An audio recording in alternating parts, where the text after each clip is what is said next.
திருவள்ளூர், வேலூர் உள்ளிட்ட 8 மாவட்டங்களில் அடுத்த 3 மணி நேரத்தில் கனமழைக்கு வாய்ப்பு இருப்பதாக வானிலை ஆய்வு மையம் கணித்திருக்கிறது. அது குறித்தான அண்மை செய்தியை நாம் தற்போது பார்த்து வருகிறோம்.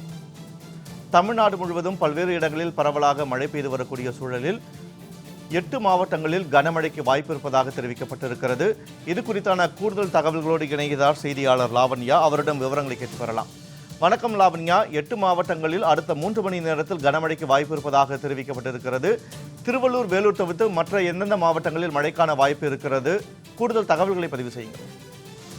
வணக்கம் வினோத். மேற்கு திசை காற்றின் வேக மாறுபாடு காரணமாக தமிழகத்தில் தொடர்ந்து மழையை சந்தித்து வருகிறோம். அந்த வகையில் இன்றைய வானிலை நிலவரம் என்னவென்றால், அடுத்த 3 மணி நேரத்திற்கு தமிழகத்தினுடைய பல்வேறு மாவட்டங்களில் மழைக்கான எச்சரிக்கையை சென்னை வானிலை ஆய்வு மையமானது அறிவித்திருக்கிறது. அதன்படி அடுத்த 3 மணி நேரத்திற்கு திருவள்ளூர், வேலூர், ராணிப்பேட்டை, திருவண்ணாமலை, கள்ளக்குறிச்சி, கடலூர், விருதுநகர், கோயம்புத்தூர் உள்ளிட்ட 8 மாவட்டங்களில் இடி மின்னலுடன் கூடிய மிதமான மழை பெய்ய வாய்ப்புள்ளது எனவும், மேலும் காஞ்சிபுரம், சென்னை, செங்கல்பட்டு, திருப்பத்தூர், தர்மபுரி, கிருஷ்ணகிரி, ஈரோடு உள்ளிட்ட மாவட்டங்களிலும் லேசானது முதல் மிதமான மழை பெய்ய வாய்ப்பு இருப்பதாகவும் சென்னை வானிலை ஆய்வு மையம் அறிவித்திருக்கிறது.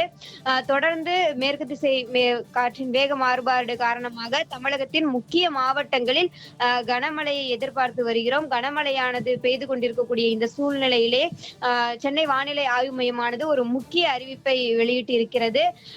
ஒரு 8 மாவட்டங்களில் இடிமின்னலுடன் கூடிய இந்த கனமழைக்கான வாய்ப்பு இருப்பதாக தற்பொழுது அறிவித்திருக்கிறது. 8 மாவட்டங்களில் கனமழைக்கான வாய்ப்பு இருப்பதாக தெரிவிக்கப்பட்டிருக்கிறது. அது குறித்தான கூடுதல் தகவல்களை வழங்கியமைக்கு நன்றி லாவண்யா.